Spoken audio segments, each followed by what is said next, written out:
All right, so yeah, what I'm going to talk about is some models that we've been interested in and working on a lot recently. That one of the main things we've been sort of doing is showing that they're useful for is learning models of physics, like learning sort of structured models of physics. I'll also cover some other types of domains and approach, problems that we've applied them to. Okay, so yeah, so I just sort of want to start very sort of simply and maybe a little bit controversially, but probably not for this room. So, what is deep learning good at? This is like a Q&A thing, so you have to answer. I'm not going to proceed with my talk. Cats. What? Cats and dogs. Okay. Yeah. Anything else? Interpolation. Interpolation. Yeah. Local interpolation. Yeah. So, okay. So we know that we often see deep learning is very good at image and language processing. There's sort of stunning results we've seen lately in this. I'm from DeepMind, so I have to say, we also find that deep learning is very effective within sort of deep RL systems, and you get these results on Atari and the game of Go and other things like this, chess, now StarCraft. But if you sort of look closely, what you often see is that these domains and these problems involve vectors, grids, images, sequences like sentences, things like this, and when I think most people here would probably recognize, like when you think about your problems, they don't necessarily come in as a grid or a vector or a sequence. Like maybe it has more structure. So molecules have chemical graphs. There's a phylogenetic tree. You can parse code or sentences into parse trees. So these are not vectors, grids, or sequences. So if you're in the situation where you say, oh, okay, here's some data. My data is vectors. Or you go into your deep learning toolkit and you pull out your multi-layer perceptron and then you run it, and it's going to do better than whatever else you were going to do. That's kind of like the very crude, kind of coarse-grained story that I think we're seeing over the last few years. If your data is grids or images, you get your CompNet and you apply it to this. If your data is sequences, you're going to take like your RNN, your LSTM, and apply it. But when you have these more structured representations or data, it's not always that well suited to this. And then you're doing things where you're like, well, how do I, serialize this graph? Or like, how do I, but now I have to integrate all permutations, and it's not like the right fit, right? So what I'm going to talk about, and I think some of the people from some of the talks I've seen have been using these types of models. I'm going to talk a lot about neural networks that can operate on graphs, and we think that graphs are kind of a nice sort of extension to the big three data representations, and so graph neural networks are going to be a kind of what I would call, they should be sort of a first-class member of the deep learning toolkit. Okay, so before I sort of dive in, I'm just going to give a quick background slide. I think these slides are made available, I believe, so I put the actual links on, so you can click these things if you want to go read up more. So what are graph neural networks? It's sort of analogous to a convolutional neural network, but over arbitrary graphs. So the CompNet is sort of, the implicit graph is like this lattice or this sort of grid regular thing. Graph neural networks can take arbitrary graphs as input with different types of connectivity. And the way I sort of think about it is just like a CompNet is kind of learning spatially invariant functions, so it doesn't really matter if you're pointing your camera here or here, right? Like the world is still the same over there, so apply the same function to the left corner or the bottom right corner or whatever it is. So graph neural networks are going to kind of have a similar convolutional property. They're going to reason about the entities and the relationships between them. Okay. So recently what we've been doing is developing a sort of general, I don't even know how to call it, sort of a toolkit or I don't want to call it it's not really a new architecture. It's sort of it's similar to a lot of things people are doing, but we call them graph networks. So why do we build these graph networks? So the idea was that we were trying to make a sort of a class of graph neural networks that are expressive and also kind of easy to implement and work with. And the key idea is that you have some graph, and you're going to have this graph network that's a function approximator on the graph, and it's going to output updated attributes, some edge attributes, node attributes, or vertex attributes, or some even global attribute of your graph. And you should see, you should kind of look at this graph as kind of a funky graph, right? You can't really represent this graph with an adjacency matrix. It's a multi-graph. It's got multiple edges it can support multiple edges going between pairs of nodes. It's got this sort of global feature. There's self edges. And again, it's attributed, so you have these edge, node, and global attributes. This is a sort of very general, broad class of graphs, and that's convenient because then when you have your problem, you can say, oh, here's how I would take my data, or my whatever my information is, and sort of represent it in this graph. Okay, so I'll describe kind of what all this internal stuff is in like kind of piece by piece as I go along. One thing I want to also point out is this whole easy to implement thing. It makes it very easy to kind of stack these graph network blocks in like a kind of recurrent fashion with like a shared core. Like these could be shared models. They can be unshared, so these could have different parameterizations. So the key thing is it takes a graph in, it puts a graph out, so you can start stacking these things in your favorite sort of like, neural network kind of engineering style that everybody does. We often use what we call this encode, process, decode architecture, where you have some information, some graph structured data. It goes into some kind of encoder, and then it's like has some rounds of message passing, which I'll describe in a second, and then decoded. And the last thing I'll sort of say on this is that if you look kind of closely, you can see a bunch of these other models that you might have heard in the literature, like message passing neural networks from Justin Gilmer, or deep sets, or like things like relation networks, something that we've worked on, or even like transformer. These are sort of the internal structure of those types of models. And if you kind of look closely, you can see that they're sort of cookie cutouts of this. So if I like remove this and this and don't have an input global feature, then I get something like a message passing neural network. So the idea is that like this is kind of a superset of a lot of these models. All right, so now let me kind of dive into sort of where we started. So this is sort of the general overview. Here's what I did several years ago and got kind of interested in all of this.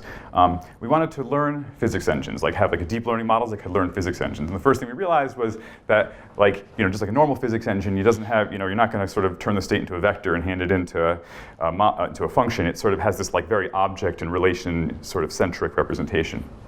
So if this is like an n-body system that you want to simulate, and the properties of the bodies like are represented as features of the nodes and the edges, so this could be like, I guess if it's n-body, it's something like gravity, but if this was like a mass spring system, this could be like the spring constant or something like this.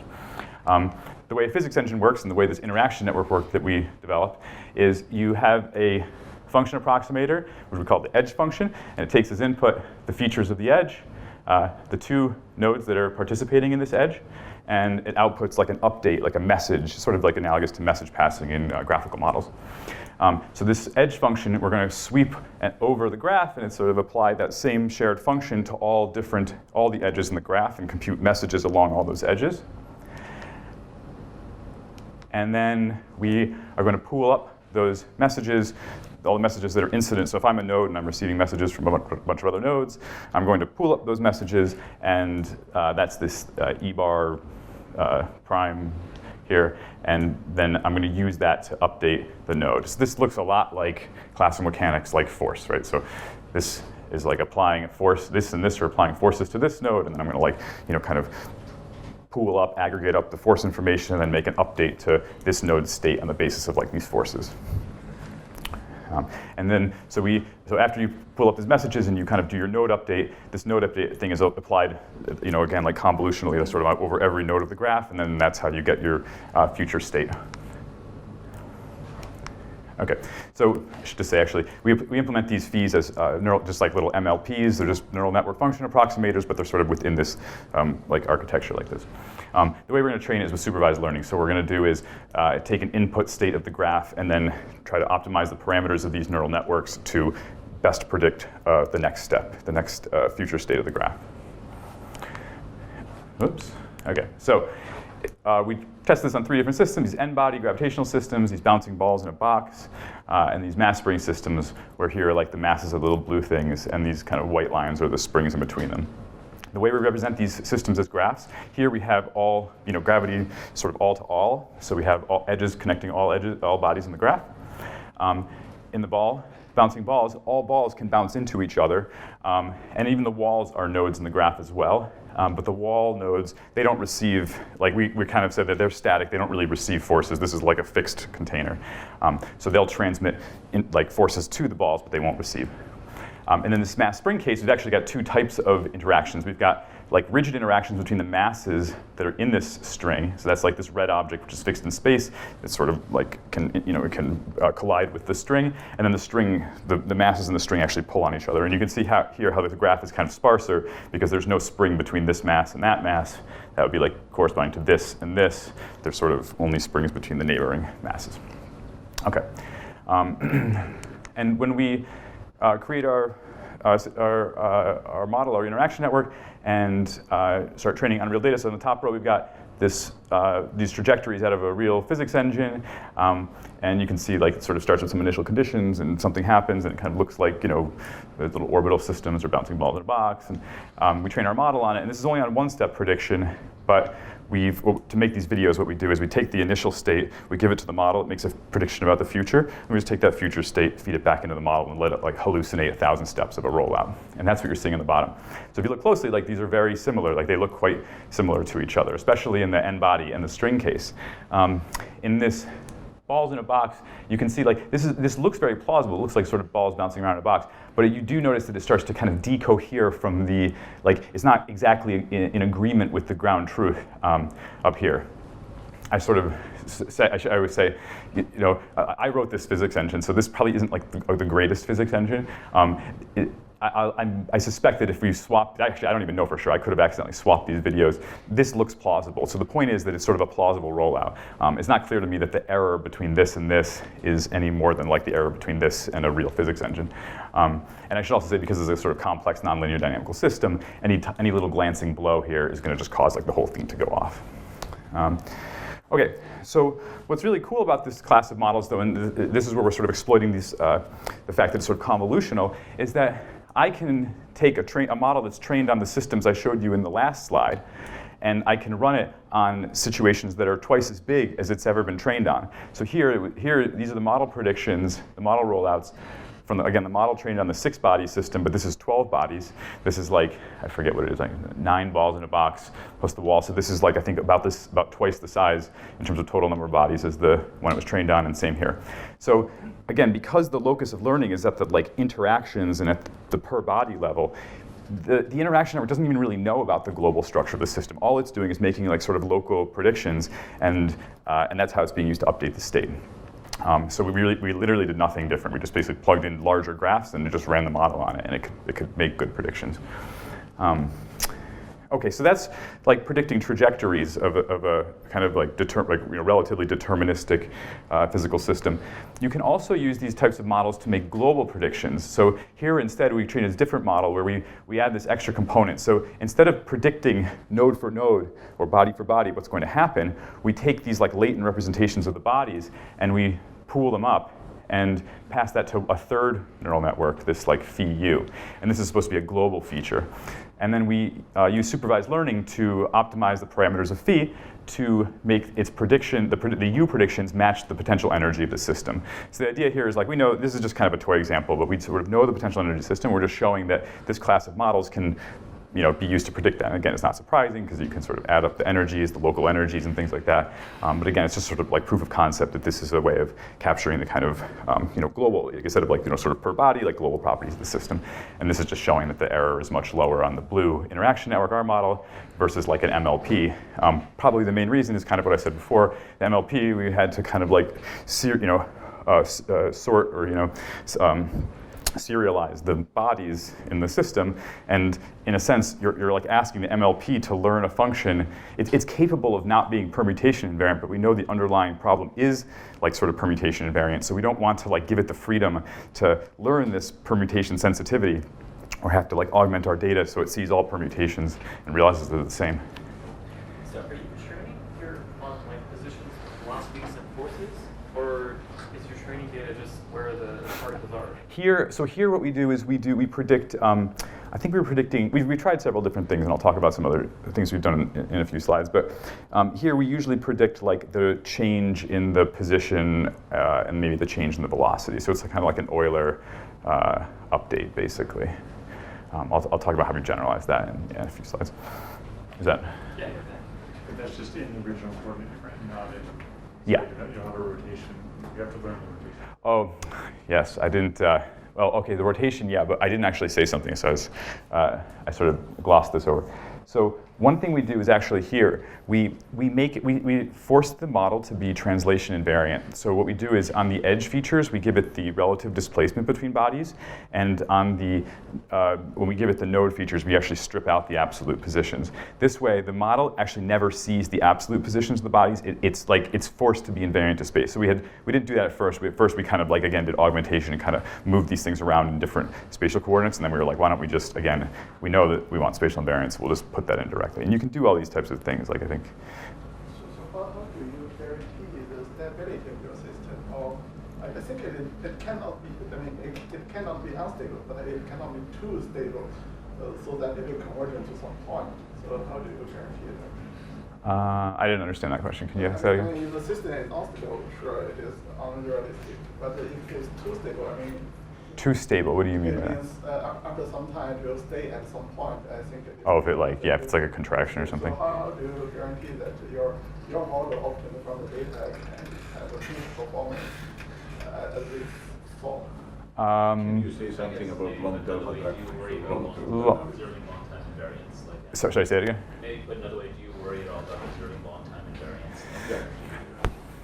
No, is a short answer. I can say a little bit about that in a second, but for the most part, again, we're really just thinking about the one-step sort of predictions.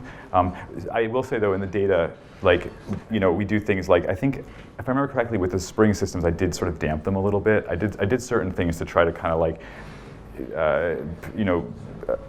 kind of control how the dynamics, like how the dynamics would unfold over long periods of time.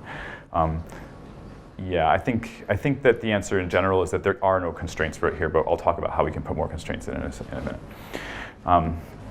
Okay, so we can also start to compose these types of models with other forms of inputs. So here, instead of giving it the states of the bodies, we give it just image frames, like a stack of image frames from a movie that have been rendered of the bodies. So these are just like a short little, very like short movie of the bodies kind of moving. And then we have a convnet that sort of splits the image into just a set of slots, and then those become the nodes in the graph. And what we're going to do is supervise. We don't have like a assignment problem here. We sort of tell it like the red object is always like the first slot basically, and then we're going to try to predict the future states. But this is just kind of us trying to see how, do we actually need to give it the states, or can we kind of like learn representations of the states of the bodies by backpropping through the model into like an encoder. So here's videos of this. So like the left is the ground truth video rolled out, and here's and then we have our model prediction side by side. So this I think is a mass spring system, and we put this kind of like CFAR backgrounds to try to distract the model. And then this is our bouncing balls. One thing so it's not quite as good as in the ones I just showed, but we can do better now. Actually, so other people have done better now. One thing I should also sort of point out, which is kind of cool, is we can even predict invisible objects. So sometimes what we would do is just not render one of the objects and just ask the model to predict its state anyway. And because it's interacting with the other objects, by sort of factoring in how the other objects are moving around, it can predict the state of the object that it actually never even saw. So are the bodies here interacting only through pairwise interactions, or there are many body interactions as well? These are pairwise. These are pairwise. So there's two things to say about that. So if you had a system where you have like higher order interactions, we often find so for instance, people use these classes of models in solving like combinatorial optimization problems, where we often have these like kind of couplings between things. Message passing, oftentimes, like not in this, but in some of the more sophisticated models I'll show in a second, we do like internal steps of like several rounds of message passing. So then you can kind of imagine, like, even though you're doing pairwise messages, that you're like learning kind of higher order, like properties of groups of like little neighborhoods. The second thing to say is there's nothing really to stop you. Like if you have a higher order interaction where it actually is quite natural to say like this is the first, like angles and proteins and things like this. Like if you have like this is the first one, that's the second one, that's the third one, or whatever, you can just make your edge function, that phi e, just take multiple bodies, like more than two bodies. There's no reason it can't take like 3 or 4. I mean, eventually you run into problems with the sort of combinatorics of like, but. Okay, so, sorry. Sorry. So there are these convolutional, continuous convolution networks, FictionNet, etc. And they're essentially graph networks plus a few features. Wait, sorry, I missed what we said the continuous convolution. What was the? FictionNet and FISNet, etc. Do I know these? I don't think I know these. Sorry? Did you say like attention? No, Schnet, Schnet. like Klaus Müller's thing. But so anyway, so they're essentially graph networks, and they use a lot for learning, for example, quantum mechanical energies. And so what seems to be very important there for these models to train is to evaluate the distances between bodies on some basis. Yeah, so here we're doing like the sort of, that's a good, okay, so here we're doing like the actual, Cartesian coordinates and the velocities. In some recent stuff we haven't published, we've actually been doing things with, we've been thinking about different loss functions, like what, especially like in these types of systems, like stochastic systems, where it doesn't even necessarily make sense to think about like the instantaneous like positions of particles anymore. You want to be able to sort of have other measures of like the kind of quality of the simulation that are, I don't have many good answers for this, but like we're definitely thinking about this. We should chat about this. Is that sort of, yeah, I mean. So your MLPs, which evaluate, which get the messages from the surrounding nodes. You said they basically get distances. So in these networks, those distances are evaluated on like a basis set, like Kernel functions or something, and that seems to help a lot. Oh, I see. You're saying on the inputs so even. Instead of working directly. Yeah. Yeah. I mean, it's not clear that. I mean, you have these MLPs. They could be learning weird bases, and who knows what the actual representation is. But you're not doing this. We're not doing that explicitly. But these are good things to try. Like, yeah, like I'm a big believer in like, well, if you know something about how a good way to represent it, you just put that in. I should probably keep going because I have. Yeah. Okay. All right, so in some very recent work that I just saw, where did he go? Miles, there's Miles. So Miles did this. Miles, I think Shirley mentioned this the other day. Miles is co-supervised by Shirley. So the story of this project was, so Miles is like, what if we, he's like, okay, so you got this like learned physics engine, and these like messages are kind of like forces. So what if you just like are they forces? And I said, oh no, with like the big long latent vectors, and they encode some information in some distributed way. And he was like, well, what if you just make them, in the 2D problem, make them 2D, or in a 3D problem, make them 3D? Like, would they encode forces? And I was like, oh, probably not. And like, we tried that. I don't think it's going to work. So like, Miles ignored me and then went and did it, and it worked. So I'm very happy to show off the work here. So basically, the idea is it's almost identical to the interaction network. So you have this like message function here, but what Miles has done is restricted this to be like, if it's a 2D system, just a 2D vector. The sort of conventional wisdom with neural networks is that when you start squeezing down your representations to very small vectors, like training doesn't work that well, and you got to be able to explore the space freely and this and that. I think the story was that it did sort of take a little longer to train, but in general, what he finds is that so the first thing he finds, actually maybe I should go to this slide first. He finds that like the message components actually are linear transforms of the true forces. But then he does something even more interesting, which he takes the function, he kind of rips out this phi e from the model, and then uses it to train a symbolic regression. So he's going to actually try to regress out a symbolic expression that explains what this function is, right? So this is just a big ReLU net, but he wants like a small, compact symbolic formula for what this is doing. And when he does that, he fits to the data, and he finds that it's basically like the force law that is, I think we tried two different force laws, one over r and one over r squared, and he finds that it's like the corresponding force law. So this is quite interesting, right? So this is like well within the kind of interpretability thing. What we've done is train this neural network on some data, and you can imagine even trying this. I mean, what we sort of want to do, I think, is try this on some real data that maybe we don't even quite know the force laws, and then see if we can pull out a symbolic expression for the force law. I don't want to say too much more about it. I'll let you go to the lobby and talk to Miles, and he'll tell you the whole thing. Okay. Another thing we've done recently. Whoops. Wow. Okay. No, I just want to. Okay, so this is another example of. I like hanging out with physicists because they tell me things that I don't understand, and then we do them, and then they work. So we get to put papers. So this is, I guess, in May, Kyle had this idea. He said, why don't you put an inductive bias inside these interaction networks where you predict something like the potential energy or Hamiltonian or something like this. So we kind of like scratched our heads, and then we went and played with it, and this is what we did. So here's how it works. So in this is the real world. You've got this like kind of generalized position momentum coordinates, and then it runs through physics, and then physics generates for you a new state of the world. Okay. I don't know why this is clicking so fast, but this delta, this is just like us renaming the interaction network I showed you. So here's how that works, and this is kind of the question we got before. So you get this graph in, and you have a kind of fixed time step, and it goes into some, now it's like what we're calling a graph network, and it predicts a delta to the position and the velocity or the momentum. Okay, and then you basically just like sum this with the previous one, and you get the future step, right? So this is like an Euler integrator. So it's predicting like the Euler updates directly, right? Kind of like implicitly having an integrator in the loop. I don't know what's going on. So, okay. So this idea, instead of basically, instead of this pipeline, what we're going to do is we're going to actually have an integrator, like just like an integrator for an ODE. And actually, we didn't know about, so we didn't cite you, we have to add this, but all the stuff that you were talking about was like, oh, okay, people realized this like 25 years ago. But I guess the novelty here is, the idea is we're going to give the integrator a function, right? That's what you actually give an integrator, a function that has like, that describes the time derivatives, and some kind of initial conditions. All right? So the function is something that takes in like the state of the system, and it just produces you the time derivatives, okay? And you can evaluate it at whatever you want. So what we do here, so the first thing we can do is just predict the time derivatives with what we call this like ODE graph network. So we're just going to predict the time derivatives directly. Another thing we can do is predict now a scalar quantity inside, and then take like the gradients of this with respect to each of the position and momentum coordinates.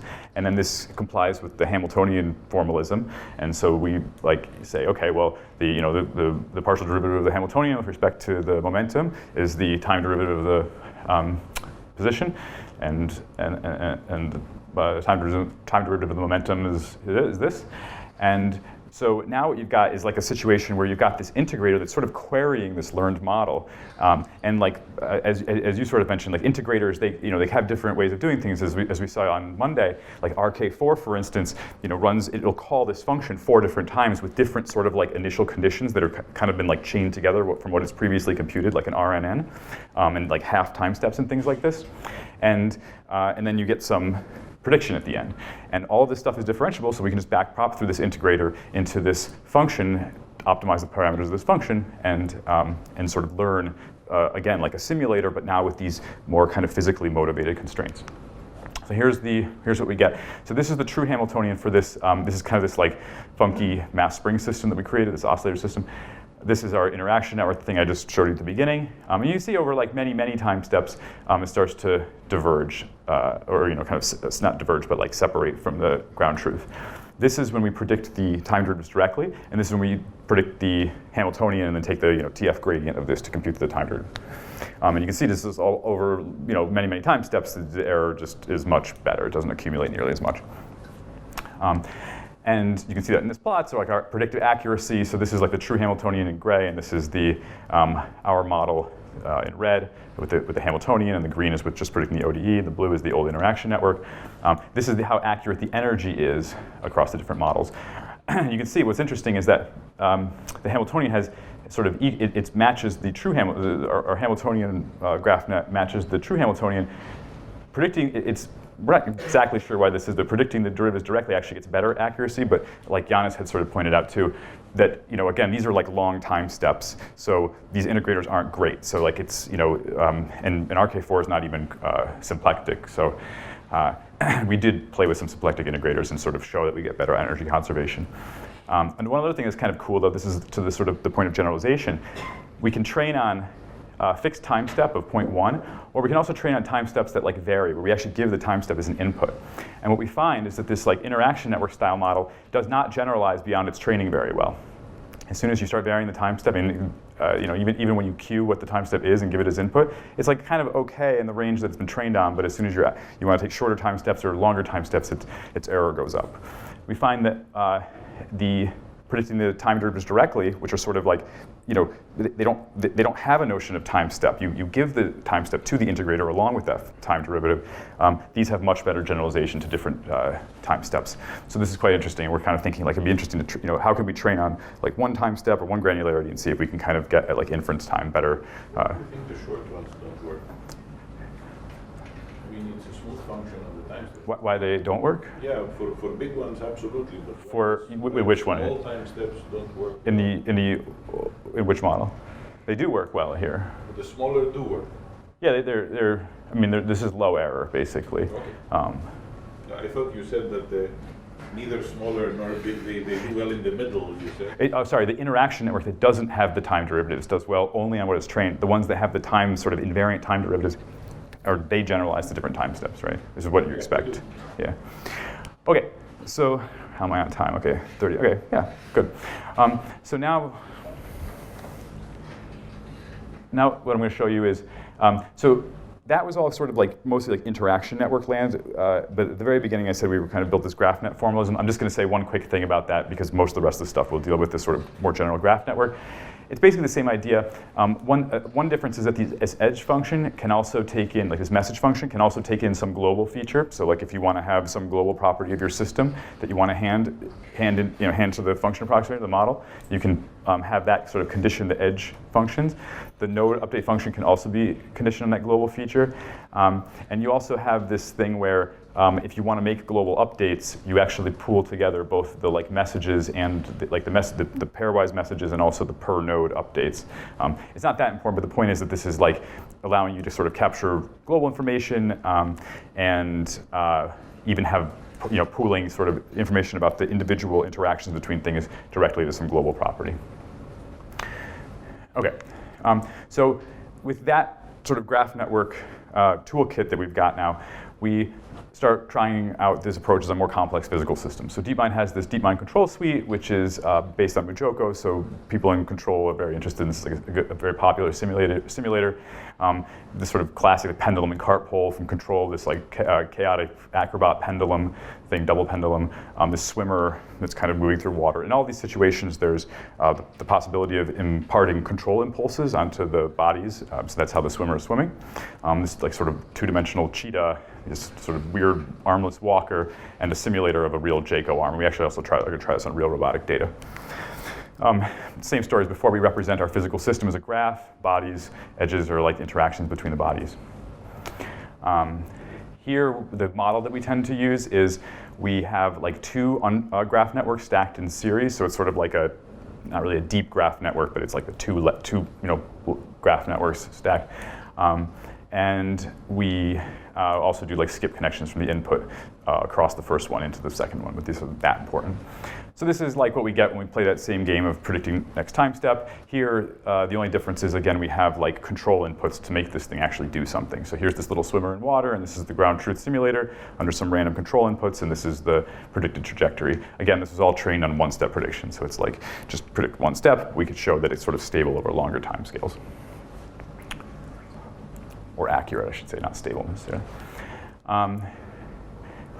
What's cool is that because these models take in graphs of different shapes and sizes, again, like I made this big deal about how they're sort of convolutional over the graph, we can train a single model on a bunch of different systems. So this is a single model trained on pendulum, cart pole, acrobat, swimmer, and cheetah.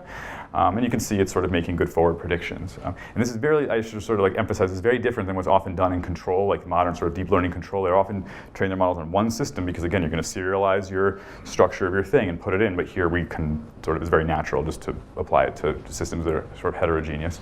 We can also do zero-shot generalization. So here we're like training on swimmers that have 3, 4, 5, 6, or 8 and 9 links, but we're going to test on ones that have 7 or 10 through 14 links, and you can see that we sort of still get decent performance. It falls off as you increase the swimmer much beyond the training, but like there's sort of good reasons for this that we can get into later if you're interested.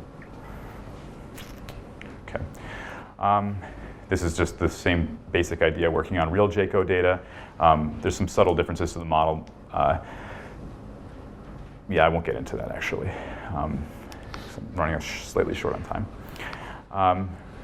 We can also, okay, so this is kind of cool. So one thing you can do is in real systems, in complex systems that you don't really fully observe, you have, people often do what's called like system identification. So we don't know what the masses or the, sort of, the damping or whatever are the properties, all the properties of the system. Maybe we can measure like the position coordinates of things, but not much else. So in that situation, if you just take what you do know about the state of a system and plug it into one of these models, you don't get good predictions because you don't know, like if the mass is important for predicting things and you don't know the mass, then you can't make good predictions. So here what we do is we actually sort of vary the mass in this, I think this was a double pendulum maybe. Does it say? Oh, this is just regular pendulum. Okay. So we vary like the mass, which is important, and then the predictions are these dotted things. So you can see these like dotted lines do not, this is like over time, they just don't, the point is they don't agree with the corresponding lines of the same color. But if instead we append or prepend onto our model what we call a like sort of, it's really like just this recurrent graph net that's just going to watch 20 frames of the dynamics, like a trajectory that's like 20 frames long. And we actually impose different controls on it, so it can sort of see how the system reacts under different control inputs. What the model can do is build up this latent representation of what the masses and the unobserved properties are, and then pass that to the downstream model. So here, this whole thing is trained end to end. The idea is that instead of as input a few frames, we're going to give it a much longer set of frames, and we're going to like poke and prod the system in those frames so it gets to kind of figure out what's going on. It's kind of analogous to like if you didn't know how heavy this was, and I like kind of poke it, you'd kind of be able to see how it reacts and get an idea for how heavy it is implicitly. And then like if you went to pick it up, you'd kind of like know what to expect. This isn't really a meaningful video. It's just to show that this is the sort of like ID phase, and then you get to see it. It makes good predictions even though it didn't know the mass. And you can kind of see like the length and the mass of the pendulum have been varied. So, okay. So now we can also, like an interesting thing about this class of models is they're differentiable. So you can backprop through them and you can optimize for inputs. That's how you train them. You're training for the weights. Another thing you can optimize for is the control inputs. So this is basically what people do in model predictive control. They take a differentiable model, they backprop through, they search for a set of controls that are going to give them a trajectory that they want. Okay? So here the name of the game is we're going to try to get our simulated JCO arm to match a target pose. So the way this works is we basically take our pre-trained forward model of the dynamics, we initialize it to some random sequence of controls, and that causes it to do something really weird. And then we start backpropping errors that sort of are proportional to how weird and how dissimilar it is to this into the control inputs, and then adjust the control inputs until they provide the pose that we're looking for. Okay, so there's like an optimization loop here happening. But the key thing is, this is like model predictive control, but we never trained it on control, but there's no policy. We just learn policy. We just have a forward model.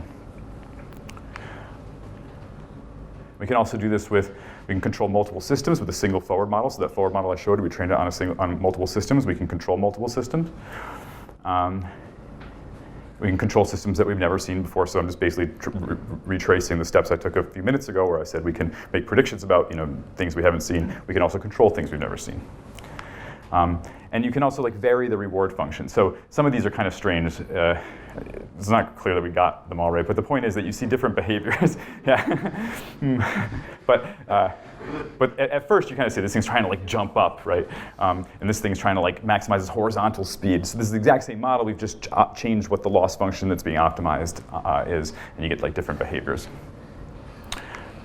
Okay, so another thing you can do, this is a different project we can do with these types of models, is it doesn't have to be physical systems. We can also think about other types of like multi-body complex dynamics. So here we've actually created these multi-agent environments so these, either the purple and the orange guy are like two independent RL agents that are playing this game called Stag Hunt. In Stag Hunt, they're supposed to get green apples, and I think those give like 1 reward. But if they team up, they can get these red stags, and that gives like 4 or 5 reward or something like this. So in some sense, when there's no red stags active, like they're kind of the dark red squares, they're just trying to collect all the apples, and they're sort of competing in a way. Like they kind of space themselves out and just like, I'll collect apples over here, I'll collect apples over there. But when they see the stag, they like work together to go and land on it at the same time and then reap the rewards of that. Okay, whoops. So these agents have been trained in this thing, and then we take our graph network model and we put this little social system in as input, and we predict the next step output, just as I've kept described before. Here's the graph that corresponds to this. Here's like the agents. They have interactions with the apples, and I'm not sure what this blue thing is. Huh, okay. It's probably an earlier thing. Let's pretend the blue things are green things. Here we have, again, this is like an encode, process, decode sort of architecture.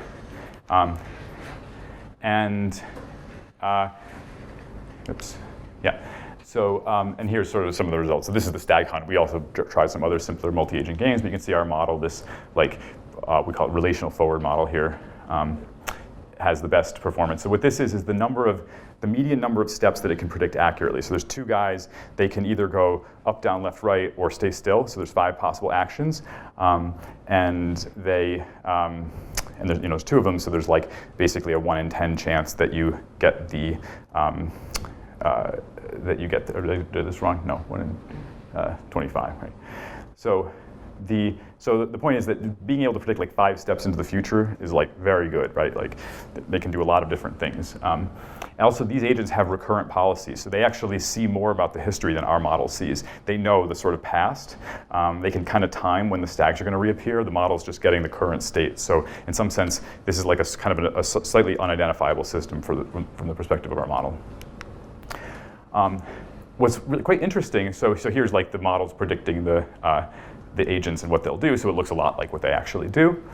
What's interesting is we notice that the messages, so these blue things, what I've done is I've rendered the magnitude of these message vectors, okay, onto this scene. So here, these guys have an edge in the graph between them, and there's a message vector, and the magnitude of that is like how sort of thick and heavy that blue line is. So the immediate thing you notice is they look at each other a lot, and they also look at the apples that are like kind of nearby them. They're walking around, and when I say look at, I mean that the model, in order to explain their behavior, has big messages between those things. Okay, so we started to analyze this, and what we found was that so first the agent to stag message lengths. So that's what this is. This was on the y-axis here. So before the stag, like when there's no stag, before it respawns, they don't have much. Like they don't have long message vectors to the stags, but as soon as the stag appears, they start to have long, kind of like big message vectors with respect to the stag. After the stag's eaten, this sort of opposite happens. What's more interesting is that the 2 agents, when we look at the edges between each other, before the stag appears, they don't have as strong, as big messages vectors between each other. As soon as the stag appears, it's like they start maybe like paying attention to each other. For the model to explain their behavior, it has to understand the relationship between them. And that's sort of how we interpret this. And then what this is showing is that as more and more apples are available in the scene, that they actually don't look at each other as much, or they don't have as big messages between each other. It's almost like when times get kind of, like when apples get scarce, and they really have to kind of optimize where they go in order to like make sure they're not kind of like, following each other and just like, one of them won't be getting apples. Like when they need to kind of like coordinate more, fewer apples, you see more like longer messages between them. And then, so this is kind of another kind of cool interpretability thing that you see from, because we had this kind of rich internal structure, this like graph, we can sort of say, okay, that's the interaction between this thing and this thing. Where again, if we just have this like big vector that represented the thing, we don't know what elements of the vector correspond to the different, the interactions between the guys. Is magnitude really the right thing to look at? What's that? Is magnitude of the message really the right thing? No, probably not. But like this is the kind of like, this is more to show that this is so, like even that. I mean, there's one reason that this should make sense, actually. There's sort of some sort of circumstantial evidence here. So one is that when you do these like sum pooling, big long vectors are going to survive that better. So if you have like these little vectors, they'll just kind of get washed out by the noise. The second thing to observe is that in these models, these graph networks are very similar to the self-attention mechanism in like the transformer. Basically a transformer is a complete graph with weighted edges, like weighted messages. So even though we don't have an explicit mechanism for weighting things, it seems like they're almost learning a kind of weighting implicitly, right? Okay. And also to sort of add to this, we were like, what if we threw a new agent into this environment and we let it see, it got like, we train agents in the environment, we train this forward model, we get the message lengths, and then we train a new agent, but we give it access to those message lengths. So it sort of knows like what things are important in the scene, or like what interactions are important, and they train a lot faster. So it's just that one scalar thing we give to it, and it trains faster. So that was kind of cool. Okay, I think I'm getting a little short on time, so I think maybe I'll wrap up after this. But another thing, this is sort of, I'll switch gears a little bit. So a few years ago, we also started using, we've been very interested in learning generative models of graphs. So this is a bunch of people have done this. This is like our stab at it a few years ago. So here the idea is we're going to apply this to chemical graphs. So the idea here is going to be autoregressive, and you've got this, the generative model is going to sort of encode this joint distribution over the graph generating decisions, basically. And the way it's going to work is like on each, as it starts with nothing, or it starts with one node, and then on each step, it sort of goes through this little like decision tree where the first thing, you got this like policy that's sort of saying, should I add a node? And like, if the answer is no, then I'm done. And if the answer is yes, then I'll add an edge. Then I ask the question, should I add an edge? And if the answer is no, like the policy says, no, don't add another edge, then it goes back to step one. Okay, well maybe I'll add another node. If the answer is yeah, let's add an edge, then it says, okay, like now decide which edges or which nodes to connect with that edge. And then it'll sort of go back to 2 and say, should I add another edge? And so this is kind of like a walkthrough of how that works. So you get this node, add the node, yes, okay. Or a node was added, add an edge, no. So now, okay, should I add another node? Yes. And you can kind of see how this works. It just sort of builds up this graph as it goes. So when we apply this to chemical graphs, so this is like a training set. I don't actually know what, this might have been what the grammar VAE paper does. Basically, this is a training set. This is grammar VAE, which is like sort of applying this at the time. And this is like the sort of stuff that our model makes. And what you can see is that when you apply, again, the same story, like if you try to serialize the graph in some way, you run it through an LSTM, you don't do as well as with this sort of graph generative model. I didn't say this before, but the policy of like making these decisions is produced by a graph network. The graph network looks at the current graph, generates a policy over the nodes and edges, or the adding the nodes and edges. Okay, so I guess I have a few more minutes. I'll just do this quickly. So this is something more recent we've done with these models. So I like to sort of make this observation. Humans are a construction species. So again, if aliens come down to Earth and they like have to classify us, they're gonna be like, yeah, these guys, they build stuff everywhere, right? We, as children, we're building blocks, we're destroying blocks, putting things in containers, building sandcastles. We build these amazing sort of architectural structures. We build in all sorts of environments and climates, and like we even, we're not satisfied to build stuff in the ground, so we go into outer space and build houses up there. This is like sort of very essential to what it is to be human. So we want to kind of think about like getting these types of abilities in AI. And we think that sort of one of the capacities that our AI needs to have is sort of combinatorial generalization. It has to understand like entities, rules, how to combine them, build some big things out of a basis set of stuff. So sort of we came up with this idea. Construction is like this good kind of sandbox for kind of more advanced forms of intelligence. So here's our little environment. This is a floor. We've got these obstacles that are floating around that you're not supposed to touch. And this is a little palette of blocks. You can just think about these as like Lego bricks that you're going to stack in the scene and build some structure. Okay. Since I'm running out of time, I'll go through the task. One of the simple tasks is like just build a structure that matches this silhouette. One of our more advanced tasks is like build a shelter. So it's like cover up these red blocks. It's going to rain. We don't want the red blocks to get wet. Don't touch them, but build a shelter over them. Okay, and you can see that the model has built these little like kind of huts or something. I don't know. We've also got a version of this where we actually, here like the blocks are kind of with replacement. So as soon as you place a block, another one appears in your kind of infinite block vending machine. Here, once you use a block, it's done. You got to like use your limited supply blocks carefully. So it kind of requires more long-term look ahead. We have this agent. Basically, the idea is that it's Q function. It's a DQN agent. So it's going to use Q learning. Its Q function is defined on a graph. It's just like Legos.